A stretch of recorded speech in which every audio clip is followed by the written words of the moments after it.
My friend, do you ever wonder why you can think yourself into stress, into anxiety, maybe even depression, but you cannot think your way out in the same way?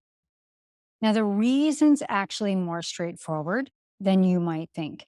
Your nervous system is primed to take in current situations, the present moment, and it's going to reflect. Now, keep in mind, I did not say react. It reflects and predicts what those circumstances are going to turn into.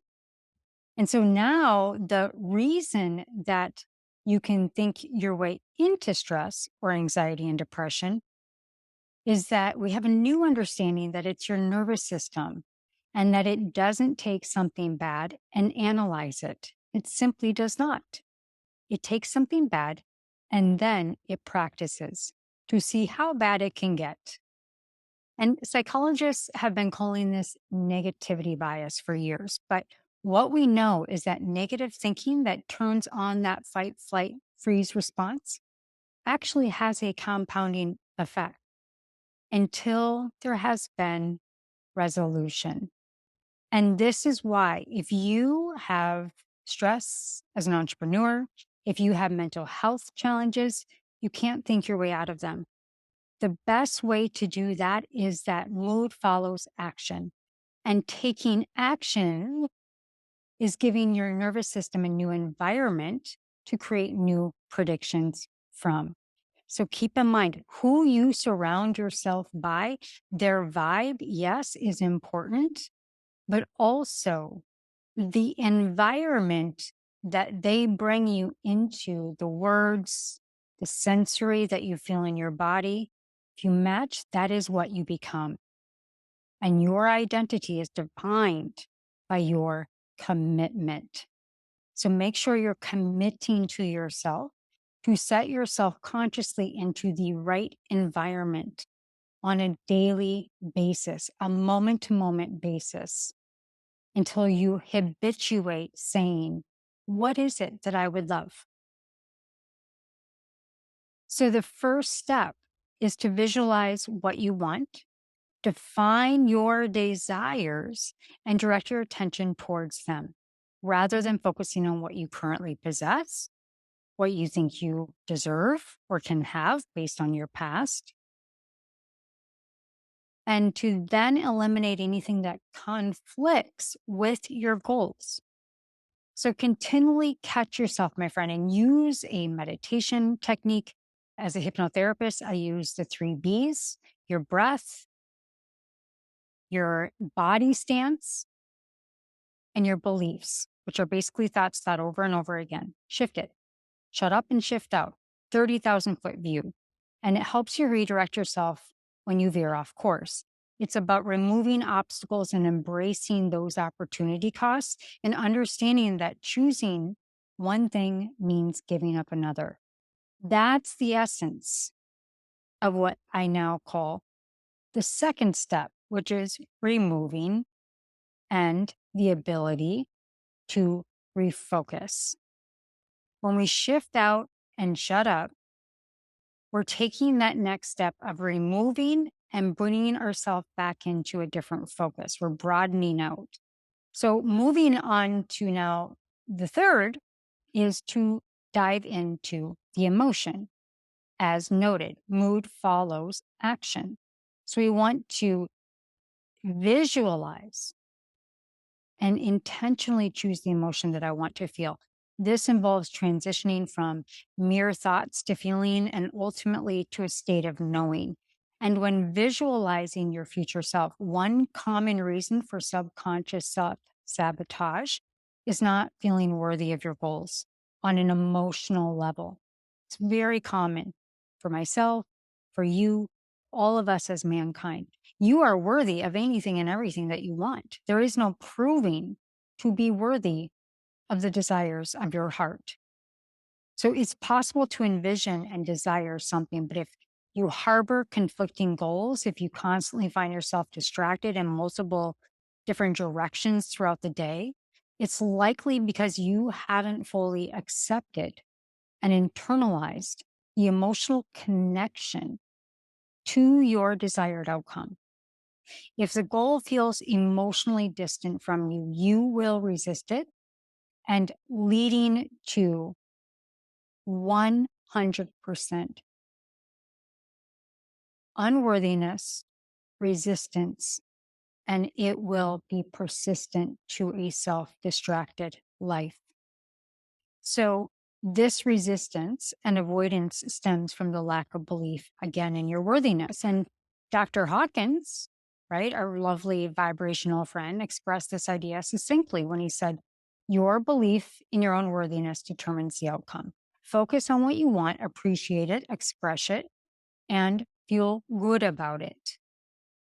What you appreciate appreciates. And by doing so, you can bridge the emotional gap between your current self and your future self. And left on autopilot, we fall into what we know as the neurological drift. And scientific side note here, my friend, when you look at neuroscience and how the mind is a prediction generator, going back to when we started this little dialogue, we can see how what is called neurological drift, which refers to changes in the brain of structure of function over time. Because the brain is constantly rewiring itself based on experiences, the thoughts, and the behaviors. So those neural pathways are formed, weakened, and lost throughout life in a process known as neurological drift. Therefore, it's important to live in awareness, curating the right environment and the emotions to match, creating a conscious life that is followed by action, bringing us back to harmony, back into resonance with our heart's desire. And when you have resonance with that future version of yourself, thinking and feeling from the perspective of achieving the goal or whatever it is, rather than just towards it, to achieve this, we remove those triggers that bring us back those thoughts and emotions of your past or present self. This may include certain people or situations that pull you off course. So be mindful, be vigilant, surround yourself with inputs that align with your desired future self. And if your current friendships, business structure, mastermind doesn't match that, it is your soul's integrity of not being able to cut off things that no longer match your desires. Your environment and the people you surround yourself will play a significant role in shaping your, yes, thoughts and emotions, but your future. And left to cause and effect and no will, your will be decided for you. So create routines, my friends, environments that allow you to really osmosis into a meditation and visualize your future self. I have an app on the App Store. You can download it. It sets you up with a simulation every single morning to move you into that resonance. DM me if you want it. But operate from that emotional standpoint of your future self. We all know Joe Dispenza's beautiful work where he emphasizes feeling the future before it happens. You don't need a perfect situation to feel good. In fact, feeling good will help you create the right situation in the first place. So just remember that happiness is the way. It's not a destination based on circumstances. Now, the 3 steps, again, are as follows. Step 1, focus on and define what you want. 2, continuously remove anything pulling you off course and distractions and bring yourself back onto that desire track.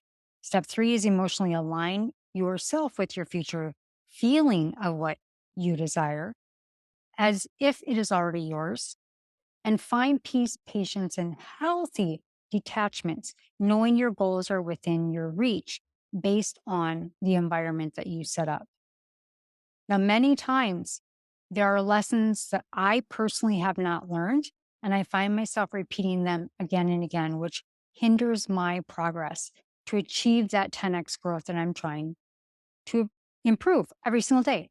Similarly, there are lessons you might still be repeating, representing your 80% that you're pouring down the drain and keeping you stuck at your current level instead of progressing to your future self that higher standard. And that is the transitional world we're moving into. There is a dividing line in the sand. And hoping that your current standard will suffice to get you to the next level, it doesn't work. People might get really close to finishing a level or going through that next level. But if they skip important lessons along the way, they'll be exposed. And in the end, we just repeat that level over and over again. Sometimes we even have to start over and learn those lessons that we tried to skip. I've witnessed it within my own life. I've witnessed it with my closest friends. I've witnessed it with those in my business communities. So the repeating of a level can take years. It can even take a decade. And unless we, myself included, aggressively learn the lessons, it's really about raising your floor, purging out the passivity, and evolving yourself by learning and passing the exams that your past self wouldn't have passed. And that is something to celebrate. It ain't easy, but it is damn fucking good to move beyond, to find the support to help you break through that level. And quite frankly, in my life right now, I'm more adamant on finding the no holds barred people in my life to hold me accountable. And it's hard because I can't really find them. And this requires saying no to things that your past self would have pursued out of that lower consciousness, like seeking approval or trying to outdo others based on your ego because you're insecure. So if the purpose isn't deeply intrinsic and aligned with your frequency, it's what I call the flow frequency. We're a part of 5 elements: earth, wind, fire, metal. Water is bringing the spirit all together right up into the top.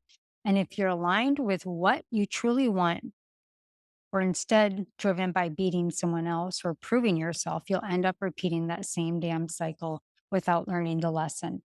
Each level of life demands a different version of you. And the lessons will keep repeating until they are learned. So be encouraged. This is not negative. This is such an exciting message because right now we are quadrupling. We're literally quantum leaping.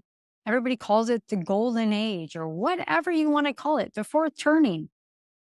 There are going to be more millionaires and young, beautiful souls that are going to be bringing in this transference of wealth than you would ever believe. You can be one. In fact, you probably are one. Question is, each level, as it's handed to you, if you flop, you're going to have to start over. There are no shortcuts. So the journey towards that 10x growth truly involves excitement, the emotion of that juiciness of what you desire just because you love it. Spend time every day in that.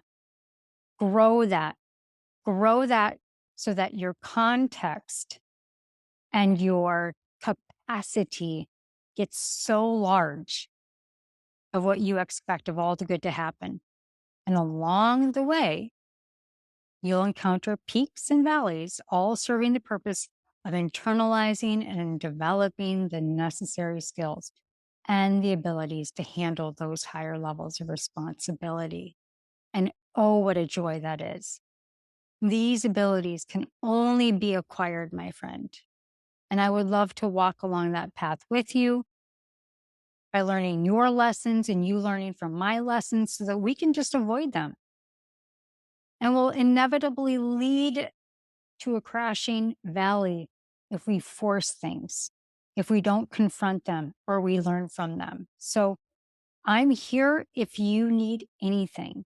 And may this be encouraging and a absolute ticket to just falling in love with what you desire.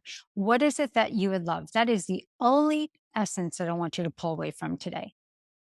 Embracing these lessons truly will allow you to progress to that next level. And it's not about meeting to the next level, it's literally the journey of human consciousness and feeling so light in your energy body that you're serving everybody around you just by being you, the essence of you. And each iteration of enjoying life more and more of the journey. And it'll make you better equipped for the challenges ahead at the same time. That's agility. So, with that being said, I love you, dear soul. And I started off with you can think yourself into stress and anxiety, or maybe even depression. You can't think your way out. So, it's all about the nervous system. And also, mood follows action. So, integration is key. All right. Leave me your comments on what you think. And what I want to know more than anything is it that you would love more than anything else in your life? Go get it. All my love, all my light.